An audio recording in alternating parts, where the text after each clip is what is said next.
Então, bom dia para todos, né? É um prazer imenso estar aqui.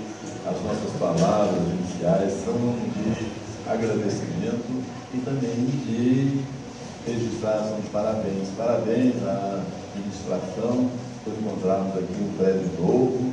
Nós sabemos que isso é muito difícil no meio espírita, porque nós não temos patrocinadores, né? Não tem uma pessoa rica para manter. Então é um esforço, naturalmente, de todos vocês que contribuíram para ter essa beleza, né, que nós estamos vendo hoje, né? E já vou dizer para vocês cometeram apenas um engano. Fizeram o salão pequeno. Já está lotado, né? Tinha que ser maior, né? Mas está ótimo, muito bom, né?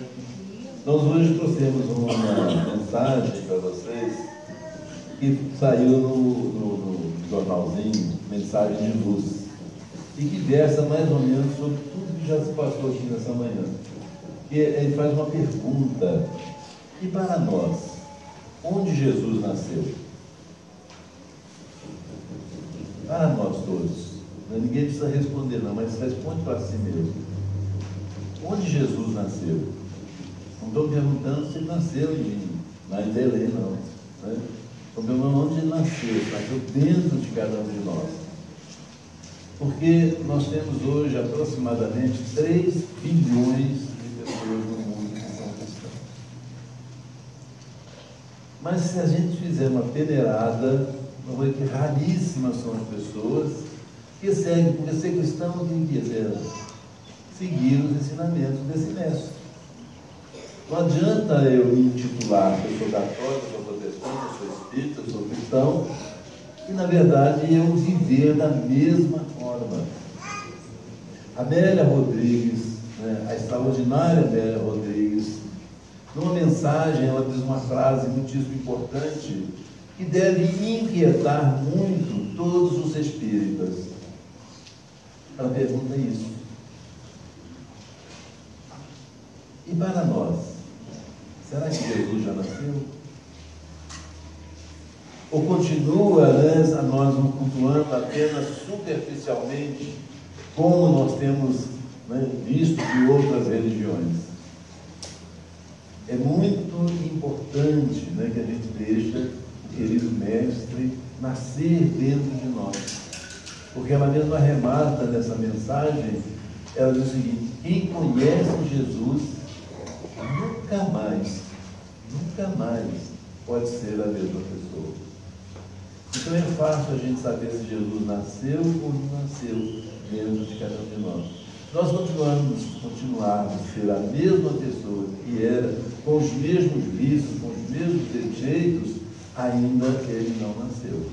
Pode pendurar cordão no pescoço, pode botar crucifixo, pode frequentar o centro, né, 100 anos, mas ele não nasceu. Então é importante que a gente...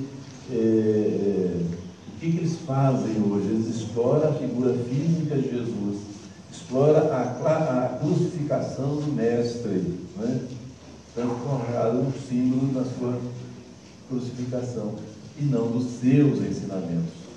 E a doutrina espírita, ela vem exatamente resgatar, né, estes ensinamentos de Jesus, trazê-los de volta, porque até então as religiões introduziram nos evangelistas, né, preceitos humanos, e vivem muito mais desses preceitos, desses modos, do que realmente uma doutrina, né, cristã. Então, eu vou ler alguns trechos aqui dessa mensagem, para a gente refletir. Perguntemos a Maria de Magdala quando e onde Jesus nasceu. E ela vai nos responder. Jesus nasceu em Betânia, pois certa vez que a sua voz, tão cheia de pureza e santidade, despertou em mim a sensação de uma vida nova, com a qual até então jamais sonhara. Maria de Magdala, como todos conhecem, mas nunca é demais a gente refletir, né? é um exemplo vivo, porque ela era mais ou menos vivendo a nossa vida. Ela usava, até mais, ela usava a sua extraordinária beleza física para comercializar o seu próprio corpo, até o momento em que ela viu Jesus. Não chegou a conversar. Ela estava vindo na estrada, quando próximo ou dentro da casa do pescador Simão Pedro, ela olhou porque a porta estava entreaberta. Ela olhou para dentro e viu Jesus de perfil, que a olhando disse: Maria. Ela respondeu: tu me conheces? Sim, Maria, eu a conheço. Eu sou o pastor e eu conheço nominalmente todas as ovelhas do rebanho que meu pai confiou. Então Jesus, nós fazemos parte do rebanho, do Pai. Jesus é o nosso mestre, é o nosso governador. Ele é o encarregado de ajudar a fazer a nossa evolução espiritual. Mas isso não é um passe, essa evolução não é um passe de mágica, não depende dele. Depende de cada um de nós fazer esse esforço para melhorar. Ninguém precisa ser santo, ninguém faz isso de uma hora para outra. Mas é preciso que estejamos atentos e ser a cada dia que passa melhor do que fomos no dia anterior. Então, essa mulher extraordinária que ficou conhecida pela mudança extraordinária de vida que ela teve, é um símbolo da nossa vida e de quanto cada um de nós poderemos realizar nesta mudança fundamental. Depois desse momento em que ela viu Jesus, os seus clientes não queriam perdê-la. Ela, quando conheceu Jesus, ela simplesmente foi em casa, destruiu tudo o que tinha, ficou apenas com um vestido que vestia o seu corpo. As pessoas disseram que ela tinha enlouquecido. E bendita loucura, porque nos deixou essa mulher extraordinária. Então, os seus clientes iam atrás, falavam com ela: nós lhe damos tudo que você jogou fora. Aliás, nós lhe damos mais, nós damos em dobro tudo aquilo que você jogou, mas volte para nós. E ela sorria, mantinha firme. Nunca falou com Jesus. Acompanhou Jesus na sua trajetória, nas suas pregações. Quando Jesus falava nas margens do lago de Genezaré, ela ficava ajoelhada ouvindo, mas nunca teve oportunidade assim de dirigir a palavra a Jesus. E nem é preciso do contato físico. O importante é o conteúdo da mensagem, que hoje, graças aos evangelistas, nós temos essa mensagem na sua pureza. E a gente tem que fazer essa pergunta para cada um de nós. E para nós, onde Jesus nasceu? Será que nós somos espíritas, cristãos, apenas também por nome? É uma pergunta difícil, porque é muito difícil a gente mudar o nosso gênio, a nossa maneira de proceder. Essa história, eu sou, evidentemente que a doutrina ajudou, nem que seja um pouquinho, mas ajudou. Então, fez com que a pessoa se tornasse um cidadão, um homem correto, um homem verdadeiro. Para a gente falar homem e mulher, um homem verdadeiro, um homem cumpridor dos seus deveres, das suas obrigações sociais, mas como a própria palavra diz, é o que? Obrigação. Não é virtude, não é qualidade. E se a gente for desonesto, está debaixo ou atrás das grades, não é verdade? Então, ser honesto é obrigação, não é qualidade, não é virtude nenhuma. Então, nós perguntamos essa pergunta a ela: onde e quando? Uma vez só que ela viu Jesus de perfil. E ela fez essa transformação transformação imensa na sua vida. E terminou, né, depois da morte de Jesus, que ela acompanhou ao lado da mãe de Jesus. Depois da morte de Jesus, ela seguiu fazendo os seus ensinamentos, os ensinamentos de Jesus. Até que um dia ela foi visitar o Vale dos Leprosos. Era um lugar sinistro.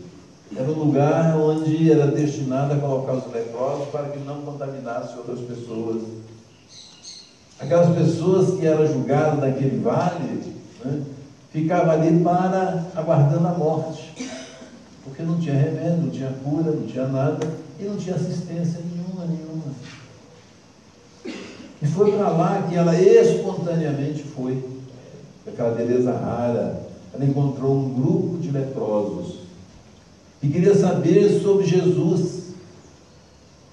Vinha de longe em busca das curas. E ela então foi a portadora do Senhor, morreu. Mataram, meu mestre, fazem 3 dias. E eles ficaram desesperados pela caminhada imensa, né, que fizeram, em busca da cura física. Eles disseram, não, mas ele morreu, mas ele deixou uma mensagem.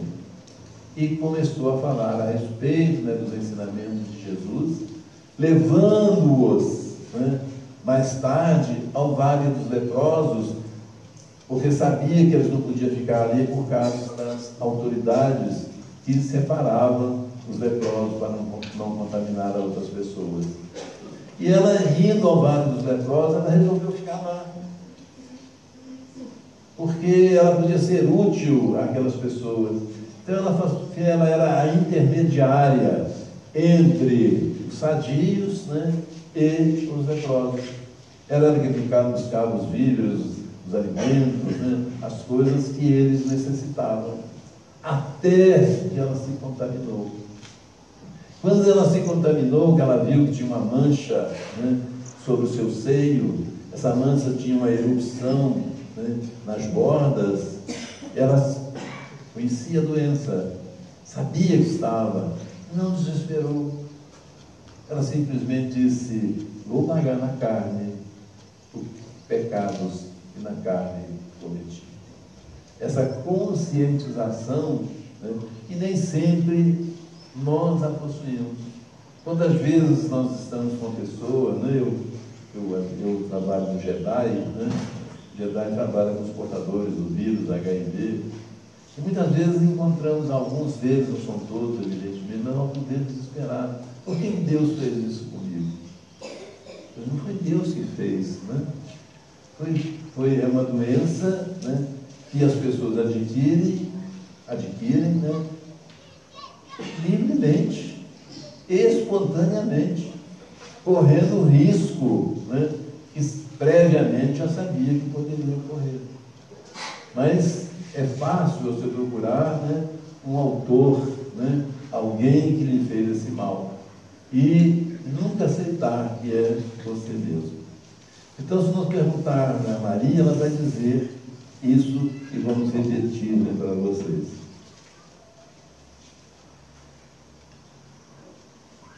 Jesus nasceu em Betânia. Foi certa vez que sua voz, tão cheia de pureza e santidade, despertou em mim a sensação de uma vida nova, com a qual então jamais sonhara. Perguntemos a Francisco de Assis o que ele sabe sobre o nascimento de Jesus.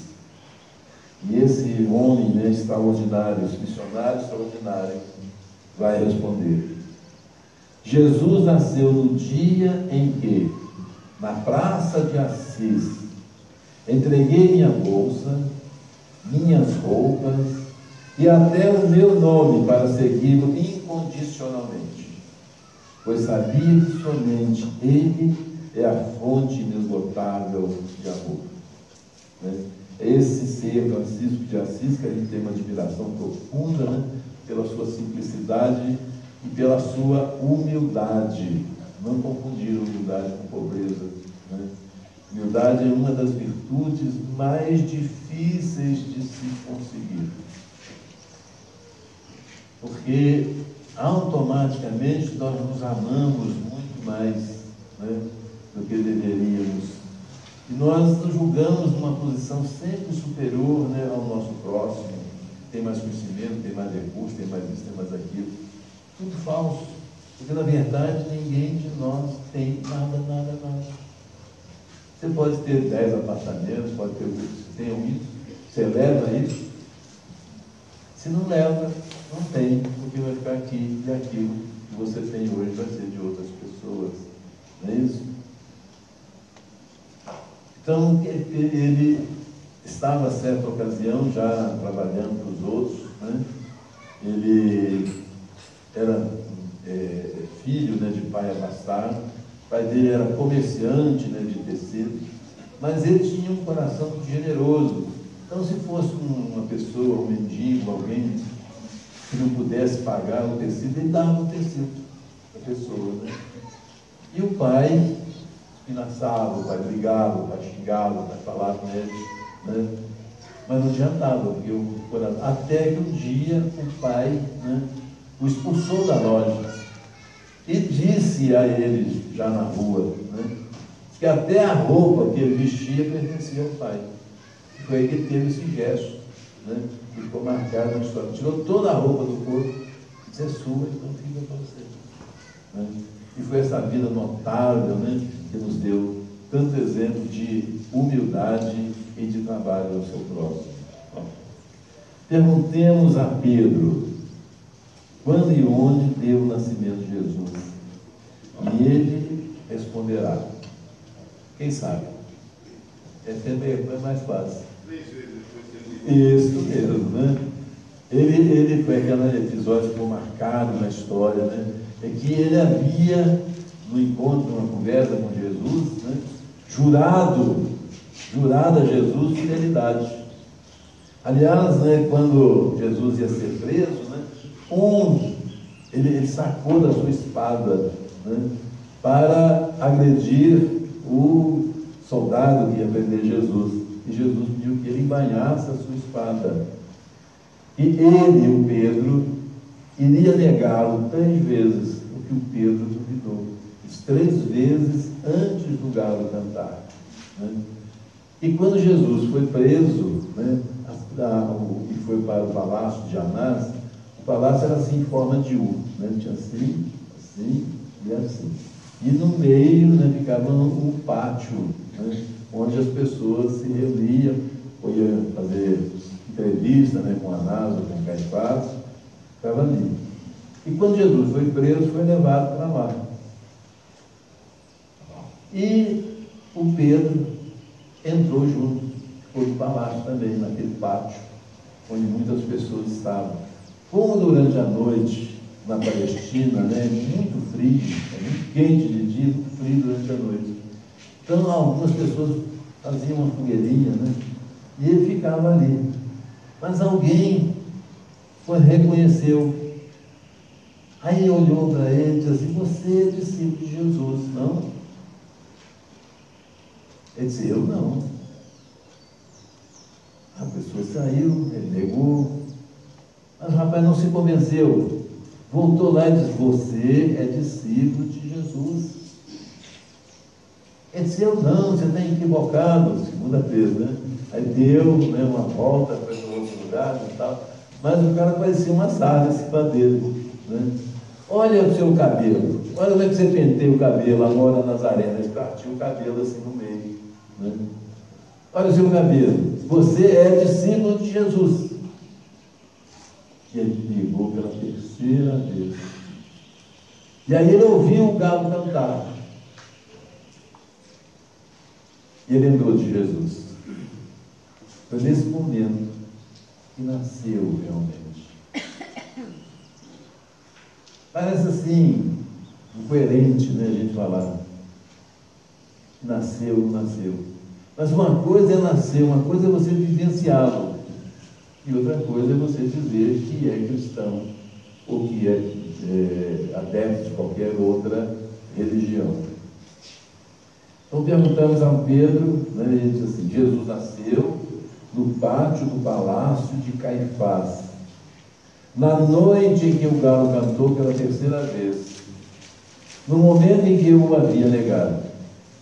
Foi nesse instante que acordou minha consciência para a verdadeira vida. Perguntemos a Paulo de Tarso como se deu o nascimento de Jesus, e ele nos responderá. Todos sabem também, né? Quem nunca leu o livro Paulo Estevam? Paulo Estevam, né, é um romance que todos, né, todos os espíritas, acho que a primeira obra quase que a pessoa lê é Paulo, né, e Estevam, né? Então ele nasceu quando Paulo, que era uma pessoa culta, fazia parte, né, do Seletro Sinédrio, né, de Jerusalém, onde 70 pessoas formadas, né, como doutores da lei fazia parte desse, que decidiam as leis, né, do país, e Paulo era um desses, né? E Paulo começou a perseguir, né, Jesus, muniu-se de um documento que lhe dava plenos poderes para prender Jesus. Saiu de Jerusalém com esse documento e ia em direção à cidade de Damasco, que era aproximadamente mais ou menos uns 80 quilômetros passada disso. No meio da estrada, né, é que acontece essa cena que ficou marcada, né, quando Paulo, amontado, né, numa monteria, não sei se é camelo, se é cavalo, porque se usava cavalo naquela época lá, acho que sim, né? Ele viu a figura de Jesus. Que coisa, né, espetacular, porque a caravana que estava com ele não via. Só ele que estava vendo aquela luz imensa, mas com uma claridade que as suas vistas ficaram cegas. E ele caiu.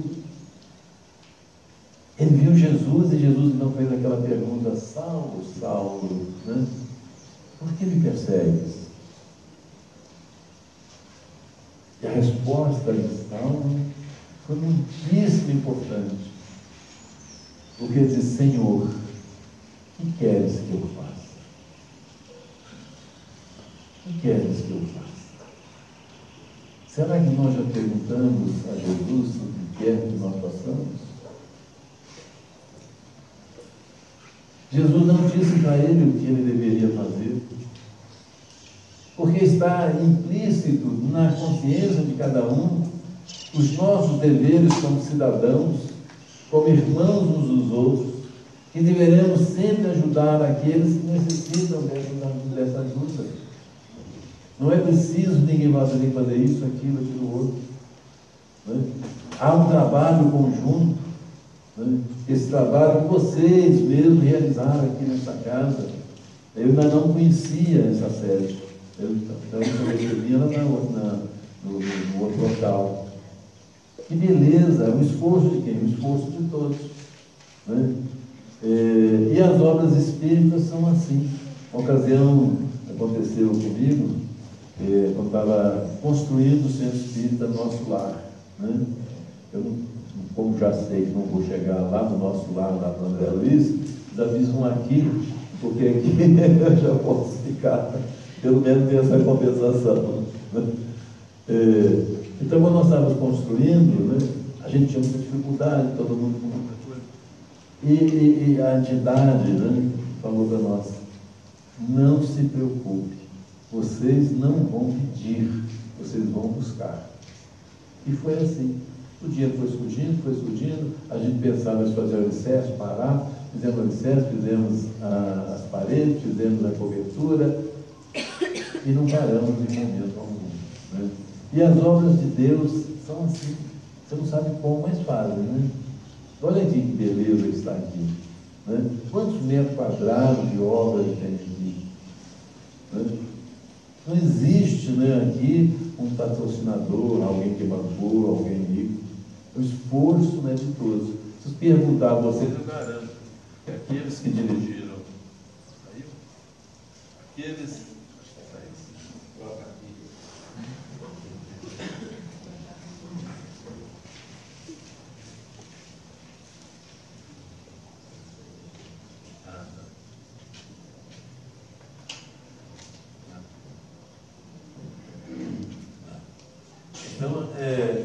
esforço, né, que as pessoas fazem, são recompensados. E quando eu morei em Santos Dumont também, deu uma enchente, né, lá na cidade, e o centro ficou, sabe, 1 metro e tanto de água. Quando a água desceu, estava tudo destruído, tinha que fazer reforma. Né? Também disse a mesma coisa o guia espiritual, um amigo chamado João Francisco. Né? E aí a gente preocupado e tal, disse, não, minha gente, fica tranquilo, quem vai pedir somos nós. Vocês só vão buscar, porque nós não podemos carregar, né, os bens materiais, mas vocês só vão buscar. E foi verdade, não parou um instante. Né? A obra quando é de Deus, a gente nem sabe.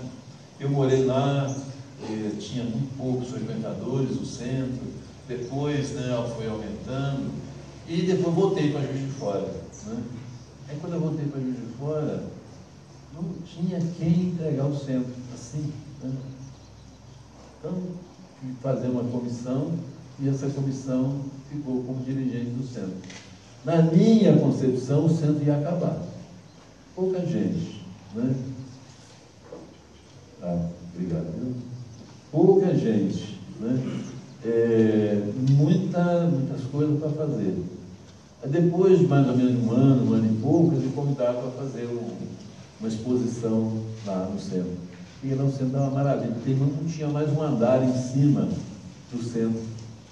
Veja como é que as coisas abençoadas são feitas sem a gente perceber, mas fazem. Não pode parar. Né? O Eurípides Barçanufo também foi assim, a dona Glorita, né, já falecida. Pois é, Solange, eu só tenho 30 mil reais, aí, falta a parte toda de cima. Eu falei, começa que a senhora não vai parar. Porque, estando movimentado, olha, eu estou precisando de basculante, eu estou precisando de piso, eu estou precisando daquilo, né? E vai surgindo, e é verdade. Surgiu realmente, né? Então, a gente fica muito feliz, porque quando a gente tem iniciativa, se realiza. Perguntemos ao Paulo, né? E ele então diz que foi naquele momento, né, importante na estrada de Damasco. Perguntemos, né, a Joana de Cusa. Joana de Cusa, né, é a nossa Joana de Ângeles, né, de hoje, é a mesma pessoa. Vê quantos anos que ela está aqui junto, né, conosco. Naquele tempo, há 2000 anos e pouco, né, ela já era uma freira, né, ela já era uma pessoa ligada às hostes, né, das hostes de Deus. Né. Onde e quando Jesus nasceu? E ela responderá: Jesus nasceu no dia em que, amarrado ao poste no circo de Roma, eu ouvi o povo gritar: negue, negue! E o soldado com a tocha acesa dizendo: este teu Cristo ensinou-lhe apenas a morrer? Foi nesse instante que, sentindo o fogo subir pelo meu corpo, pude com toda certeza e sinceridade dizer: não me ensinou só isso, Jesus ensinou-me também a amá-lo. São essas pessoas, né, extraordinárias, e dizem na história, que inclusive estava, que não fala, mas o seu filho, de aproximadamente 10 anos, estava com ela. E também ia para a fogueira. Né? E o menino implorava para que a mãe, né, negasse, porque salvava ele e ela. Né? Olha que coragem, gente, que determinação, que certeza absoluta que nós não somos a carne, nós somos a alma. Nós morremos, mas nós somos o espírito imortal criado por Deus. E todos nós fomos criados com uma destinação gloriosa. Então essa convicção, ela não levou. E foi aí que esse soldado perguntou se o Cristo havia ensinado-a, né, só a morrer. E ela deu aquela resposta, né, que ficou gravada: não, ensinou também a te amar.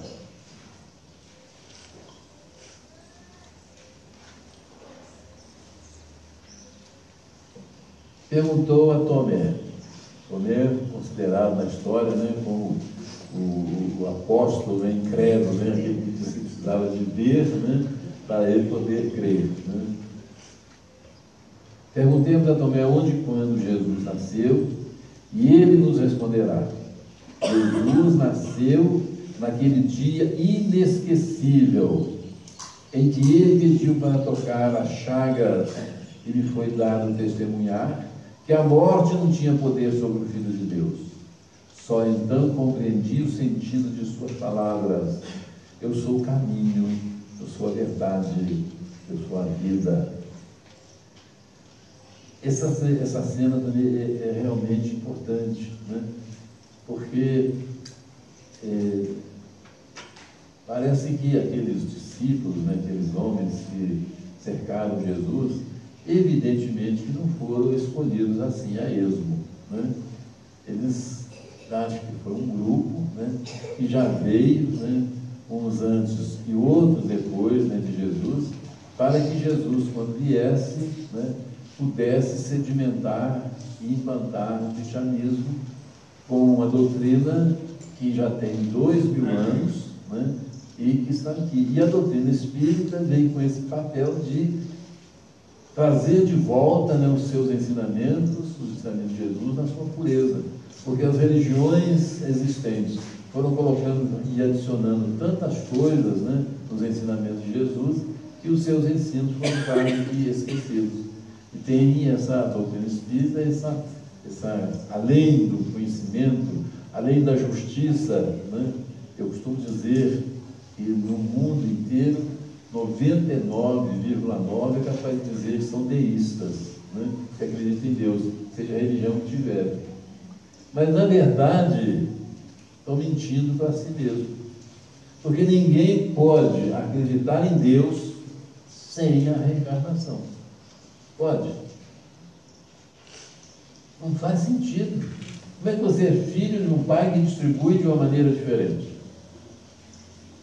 Como é que você pode ser filho de um pai que distribui as sortes diferentes para cada pessoa? Então, as religiões que pregam isso são religiões que se dizem espiritualistas, mas que são, na verdade, materialistas. Porque está pregando uma inverdade. A doutrina espírita vem explicar que nós somos hoje o que fomos ontem e que seremos amanhã o que estivemos fazendo hoje. Não é justo? Não está dentro daquele princípio de cada um colhe aquilo que planta? Não? Cada um de nós vai colher aquilo que nós mesmos estivemos plantando. Não há mistério, né?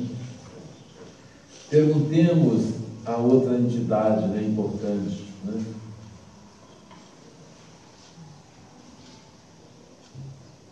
Perguntemos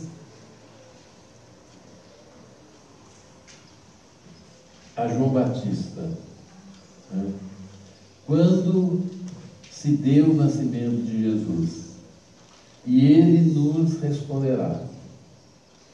Jesus nasceu no instante em que, chegando ao Rio Jordão, pediu-me que o batizasse.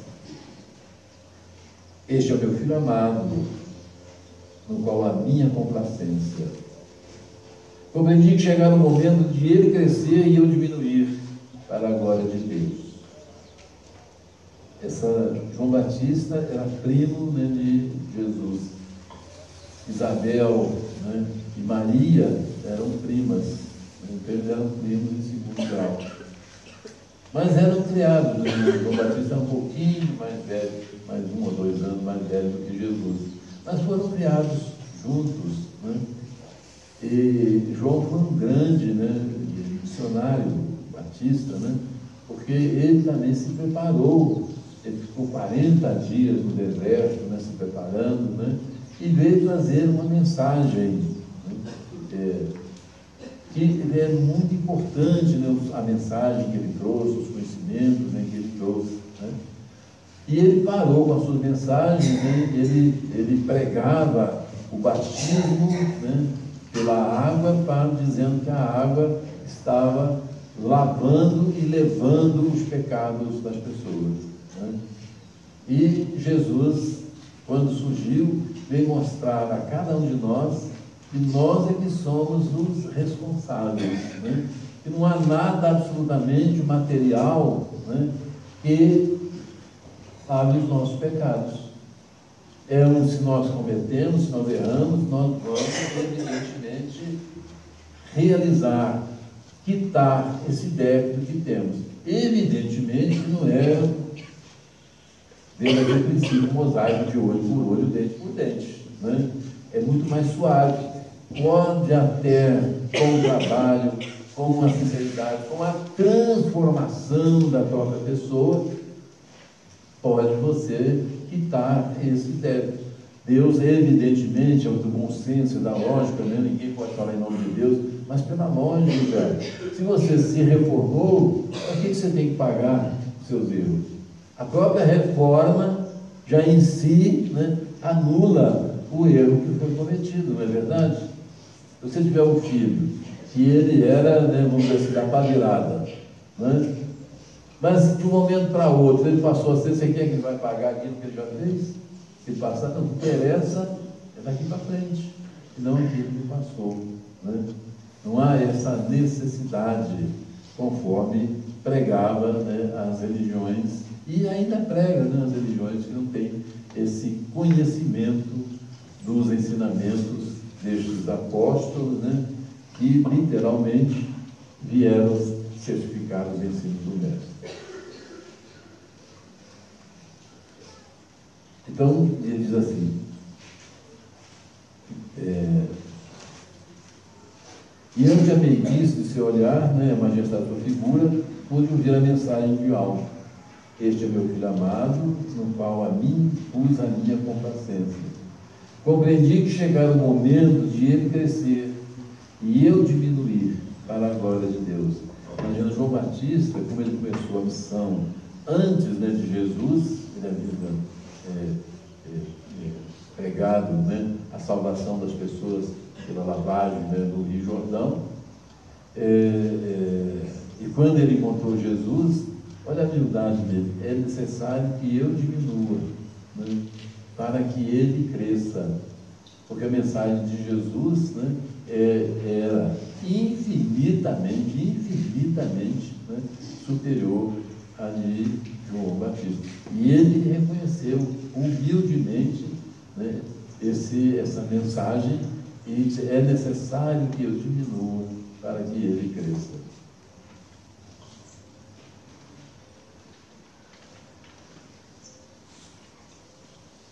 Se nós perguntarmos ao Lázaro, onde e quando nasceu Jesus? E ele nos responderá, Jesus nasceu em Betânia. Na tarde em que visitou meu túmulo e disse, Lázaro, levanta. Nesse momento compreendi finalmente quem ele era, a ressurreição, né, e a vida. Assim, esse assunto da ressurreição, né, de Lázaro é meia contraditória, né? Porque, segundo, né, a ciência, né, depois de alguns minutinhos, né, que o nosso corpo morre, se não tiver o órgão funcionando, bombeando o sangue, né, para o nosso cérebro fica defeituoso e, evidentemente, vem a morte, né, da pessoa física, né? E pelo que falam, que ficou bastante tempo, né, lá no túmulo. Será que ele tinha um ataque de catalepsia? Será que as pessoas confundiram esse ataque com a morte? Né? Então fica assim no ar essa dúvida que nenhum religioso, né, eu não vi nenhum expositor, né, dos bons expositores da doutrina, né, dar uma explicação assim racional.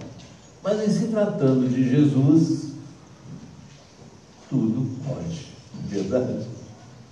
Mesmo que as células da mente, do cérebro da pessoa, né, estivesse já algumas deterioradas, não teria Jesus o poder de reconstituir essas células? Quem olhava, né, para um leproso, chagado da cabeça aos pés, e ele olhava para ele, o leproso dizendo, Senhor, se tu quiseres, eu vou ser limpo. Ele disse: eu quero. Uma palavra só. Uma emanação da sua energia, né, fluídica, através da sua mente. E operava aquela coisa que desafia, né, todas as ciências, ela desafia tudo. E nesse momento, por exemplo, nós estamos nessa casa, né, quantos de nós que estão sendo preventivamente curados de doenças que poderiam surgir, que às vezes estão à porta de surgir, mas que aqui, né, os espíritos que dirigem espiritualmente os trabalhos, já auscultaram cada um de nós, já viram as necessidades que nós temos e já supriram, né, essas necessidades com a energia, né? Por quê? Porque nesse instante, né, está caindo, fluindo sobre as nossas cabeças energias que nós nem imaginamos, porque os nossos olhos não veem. Evidentemente, como nesse momento nós temos as nossas mentes mais serenas e cada um de nós tem uma capacidade diferente de receber, nesse momento nós estamos recebendo mais, porque é o momento em que nós estamos com a nossa mente aberta, que essa mente pode se fechar ou abrir, dependendo única e exclusivamente de nós. Quem tiver com a mente fechada, recebe nada. Quem tiver com uma pouquinho aberta, recebe pouco. Quem tiver com ela totalmente aberta, recebe mais. Não por causa de Deus, mas por causa de nós mesmos, né? Então é extremamente importante esse momento em que nós vivemos. A gente não imagine o trabalho, né, da equipe espiritual junto de cada um de nós. Muitas vezes você fala assim: eu podia ter ficado em casa, né, ao invés de ir no centro. Eu podia pegar um livro e no livro eu ia me enriquecer muito mais do que o expositor está fazendo, né, a palavra, está usando a palavra. Mas você não tem na sua casa o ambiente que você tem aqui dentro do Santo Espírito. Por mais que seja sadio, né, o ambiente da casa de cada um, mas você não tem esse trabalho que já foi longamente, exaustivamente preparado. André Luiz nos fala, né, desse cuidado dos amigos espirituais em preparar o recinto, em preparar as pessoas, né, em tentar abrir mais a mente das pessoas para poderem receber mais. Então, estaria o Lázaro morto? Estaria com o seu corpo deteriorado? Estaria sofrendo um ataque de catalepsia? O certo é que quando Jesus falou que levanta e anda, ele levantou. Se Jesus fazia isso com um corpo todo chagado, fazia isso com uma pessoa que tinha vários aleijões, né? O paralítico, por exemplo, de Kiev, né? É uma história fantástica, né? Aquele homem, anos e anos, décadas e décadas, paralítico.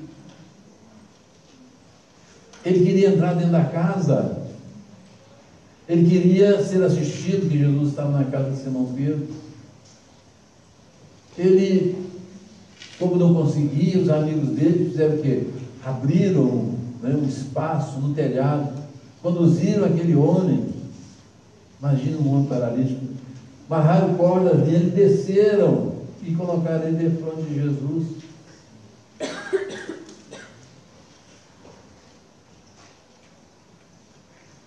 Magro, camisa aberta, as costelas aparecendo, o sofrimento físico. Jesus olha para aquele homem, se apieda dele. O que queres que eu te faça?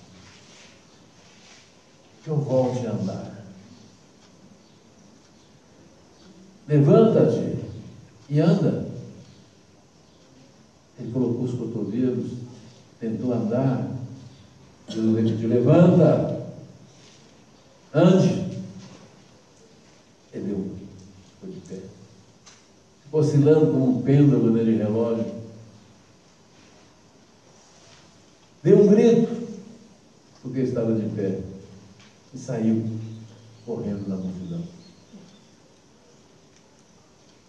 Mas a cura, é bom a gente dizer, né? Ela se estabelece ou ela se dá nas pessoas, mas é necessário que as pessoas reconheçam e volte a não errar.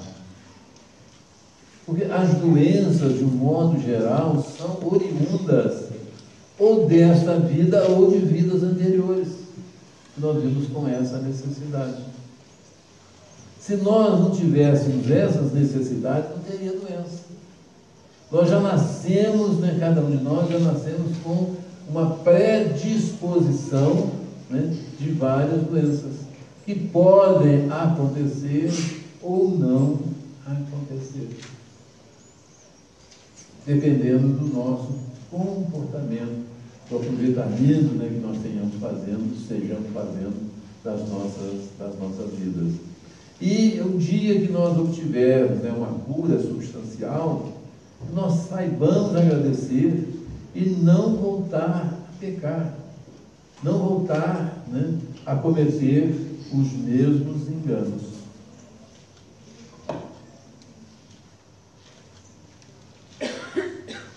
Perguntemos a Judas, o Judas Iscariote, aquele que ficou, né, marcado, né, pela humanidade, né, como traidor, né, cuja história não foi ainda bem digerida, né, pela humanidade. Porque para todas as pessoas, e pela história, né, que a gente conheceu, era que ele tinha traído Jesus por dinheiro, né? Quando, na verdade, da comunidade deles, o Judas era o tesoureiro da comunidade.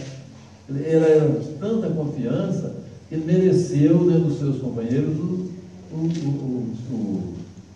a função, né, de tesoureiro. Então ele tinha dinheiro, não precisava de usar vender Jesus. Mesmo porque, se isso não fosse um capítulo na vida de Jesus, um plano estabelecido na sua vida, isso não teria acontecido. Porque, meus amigos, raciocinem comigo. Tem algum exército capaz de prender um homem como Jesus? Não tinha. Ele desmoralizava o seu corpo na hora que ele desejava. Quantas vezes ele foi visto, né, no lugar, né, e depois ele vinha num outro lugar completamente diferente. Ele desmaterializava o corpo e materializava onde ele queria. Daí, meus amigos, a gente não ter essa dimensão que as religiões passam de Jesus, que é uma dimensão pequenininha. Jesus é algo que a nossa imaginação não consegue imaginar. Tamanha é a evolução. Ele, só para vocês terem uma ideia, né? Ele é o construtor do planeta Terra. Como o que é fazer no planeta com todas as suas necessidades, com seus rios, com suas águas, com suas matas, com tudo que é necessário. Que gênio, que inteligência, que conhecimentos que Deus entregou a ele. Um pedaço, né, retirado do sol, que sequer a terra, para que ele modelasse e fizesse com que a terra pudesse ser habitada depois de tantos milhões de anos. E aí, por aí a gente tem uma dimensão. Não é aquele Jesus, né, que as religiões nos passam, crucificado, impotente, porque ninguém no mundo capaz de prendê-lo. Tamanho era os poderes, os conhecimentos que tinha. Ele tinha desmaterializado o seu corpo e subir na presença de todo mundo. Certa ocasião, eles o prenderam e levaram para um penhasco, porque ia tirá-lo lá de cima do penhasco, né? E ele acompanhou o cercado, o homem segurando o braço dele, né? Foi até o penhasco. Quando chegou nos penhascos, eles procuraram, nem foi Jesus. Ele não sabia. Então, a Admélia Rodrigues fala até um título dessa lição, o milagre não solicitado. Porque eles queriam, as pessoas tinham pedido, queriam que Jesus fizesse um milagre para eles verem. E Jesus não estava aqui para obedecer, né, desejo de ninguém. Aí quando eles levaram ele para tirar sobre o penhasco, né, quando eles olharam para o lado, não tinha Jesus, não tinha ninguém, já não sabia. Porque ele simplesmente desmaterializava o seu corpo. Perguntemos então ao Judas, né? E essa figura marcada, né? Jesus nasceu, diz assim Judas, no instante em que eu assisti o seu julgamento e a sua condenação. Compreendi que Jesus estava acima de todos os tesouros terrestres. E a gente fica imaginando, né, o Judas que a humanidade, né, não perdoou. Né? Agora até diminuiu um pouco, né, mas no meu tempo de criança a gente malhava Judas. A gente arranjava um boneco, né, de coisa, né, de vestia, né, com um homem, e fazia fogueira e batia naquele farrapo cifone, né. Depois melhorou porque passou a usar figuras não de um boneco, mas a figura de políticos, né. Depois também acabou, acho que essa prática, né. Acho que hoje não tem mais essa dia da malhação, não tem mais, né. Mas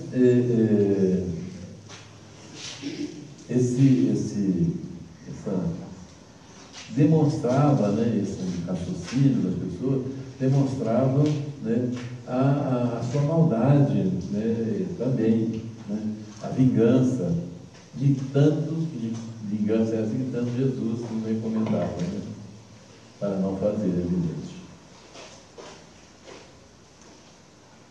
Jesus nasceu no instante em que eu assisti o seu julgamento e a sua condenação. Compreendi que Jesus estava acima de todos os tesouros da terra. Mas vamos chegar um pouquinho na nossa vida. Vamos perguntar ao doutor Bezerra de Menezes o que ele sabe sobre o nascimento de Jesus, e ele me responderá. Jesus nasceu no dia em que eu desci as escadas da Federação Espírita Brasileira. E o homem se aproximou dizendo: doutor, vim devolver o abraço que me deste em nome de Maria, porque renovei minha fé e a confiança em Deus. Foi naquele instante que percebi a sua misericórdia e o seu imenso amor pelas criaturas. Era um cidadão. Esse cidadão, ele estava desesperado com a mulher, né, adoentada, sem esperança, né, dos médicos, e ele foi ao doutor Bezerra de Menezes, subiu as escadarias, né, e o doutor Bezerra de Menezes vinha descendo as escadarias da Federação Espírita, e ele, naquele instante, abraçou, né, o doutor Bezerra e falou da sua preocupação, do seu estado afetivo, né, com respeito à sua companheira. E o doutor Bezerra apenas me deu, né, aquele abraço, né, e falou: leve esse abraço para a sua mulher. Quando ele chegou em casa, a mulher já estava praticamente boa, né? Então ele disse: esse momento é o momento em que ele se sentiu mais gratificado, em que ele viu que Jesus realmente havia nascido, né, no seu coração. Que essa deve ser, sem dúvida alguma, né, a meta e o objetivo, né, de cada um de nós. É difícil? É difícil. É impossível? Não é impossível, né?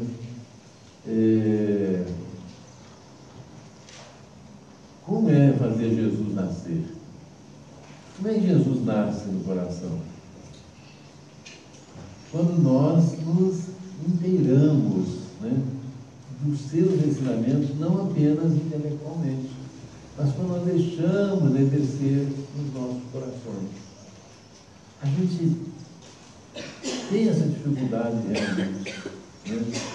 Eu sempre fui no Jedi, né, na instituição que nós trabalhamos, São 120 pessoas que saíram dos hospitais psiquiátricos. São pessoas que sofreram muito na vida, que estiveram julgados naqueles hospitais, e na verdade a gente não pode chamá-los de hospitais, porque era muito mais campo de concentração, porque eles não tinham nada. Eu cheguei a visitar o Hospital Colônia, em Barbacena. Aquele então era a pior coisa que eu já tinha visto na minha vida. Pior coisa que eu já tinha visto na minha vida. E o que era mais preocupante é que lá dentro, na direção do hospital, estavam pessoas de bem. Tinha médicos, tinha clérigos, padres e irmãs de caridade. As pessoas sofriam o que vocês nem podem imaginar, não só pela sua doença, né, como pelos maus tratos que eram infligidos àquelas pessoas. Existia até mangueiras, mangueiras grossas, com jatos d'água, e quando às vezes ele estava meio doente, né, estava meio assim, exaltado, né, naquelas noites frias de Barbacena, aquela água gelada, sabe, jogada em cima das pessoas. Quando havia uma população muito grande, eles tiravam as pessoas das camas, botavam no chão, e uma dormia colada na outra, para que o calor de uma aquecesse a outra. Quem duvidar, é só comprar um livro que chama O Holocausto Brasileiro, da Daniela Bex, né? A nossa jornalista aqui de Vitória. Ficam horrorizados de ver o que ela conta nesse livro, O Holocausto Brasileiro. Mas isso aqui é nos nossos livros. Agora, vocês imaginem, né, o quanto que essas pessoas, né, sofreram. E eram pessoas que acabaram ficando realmente perturbados pelos maus tratos, pela medicação inadequada, né, que era ingerida com eles, né? E muitos fazendeiros, muitos homens ricos, que queriam ter uma vida com a outra mulher, muitas vezes colocou a mulher lá dentro, dizendo que ela estava louca, pagava alto preço para eles estar lá e acabava enlouquecendo mesmo. Isso a Daniel fala, né, no seu livro. Vamos ver uma outra figura aqui. Perguntamos finalmente a Maria de Nazaré, onde e quando nasceu Jesus? E ela nos responderá: Jesus nasceu em Belém, sob as estrelas, que eram foco de luzes guiando os pastores e suas ovelhas ao berço de palha. Foi quando o segurei em meus braços pela primeira vez e senti-se cumprir a promessa de um novo tempo através daquele menino que Deus enviara ao mundo para ensinar os homens a lei maior do amor. Maria, evidentemente, né, que não tinha assim, um conhecimento da grandeza do filho, né, que ela gerou. Né? Ela sabia, né, porque foi-lhe dada através dos seus guias protetores, né, informações da sua maternidade, né, que foi contravertida também, né, porque há uns historiadores que dizem que quando ela concebeu e teve Jesus, ela era solteira. Né?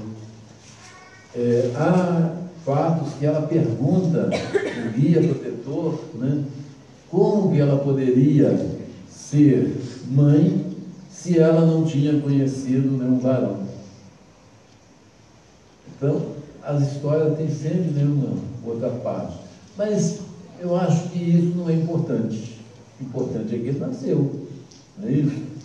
O importante é que ele trouxe sua mensagem, da qual nós estamos ainda conversando até hoje. E essa mensagem, né, de Jesus, ela é muitíssimo, mas muitíssimo mais importante do que a gente possa imaginar. Porque a nossa felicidade, né, depende do conhecimento e de seguir estes conhecimentos. Não é preciso muita coisa, é preciso apenas aquilo que ele resumiu: amar a Deus sobre todas as coisas e ao próximo como a ti mesmo. Então, tudo aquilo que está escrito, tudo aquilo está resumido nesse princípio.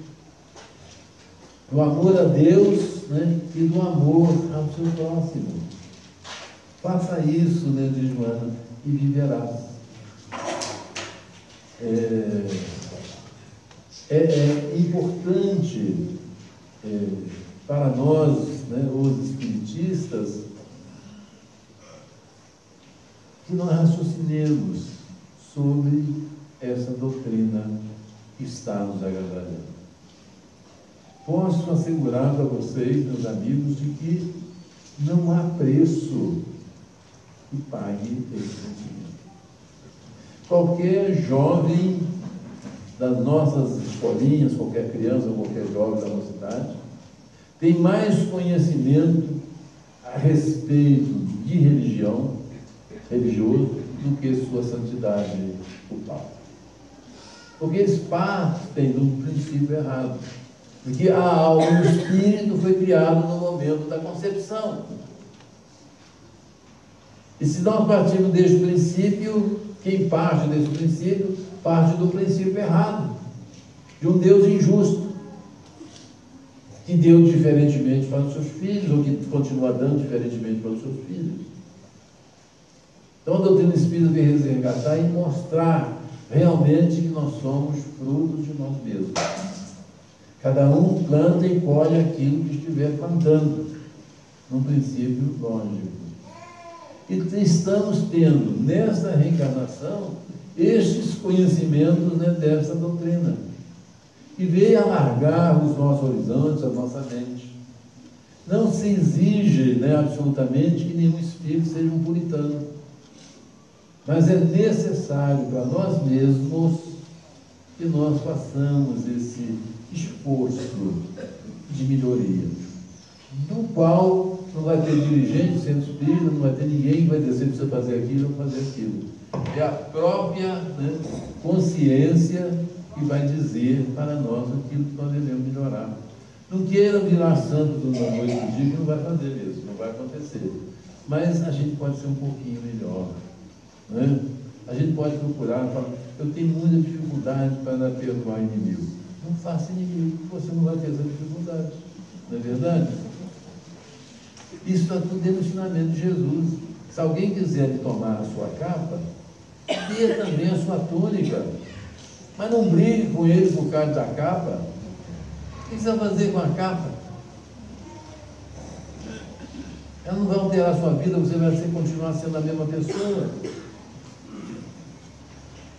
Então, às vezes, as brigas, as inimizades, às vezes começam não por causa de uma capa, às vezes por causa de uma palavra, né, mal pronunciada, né?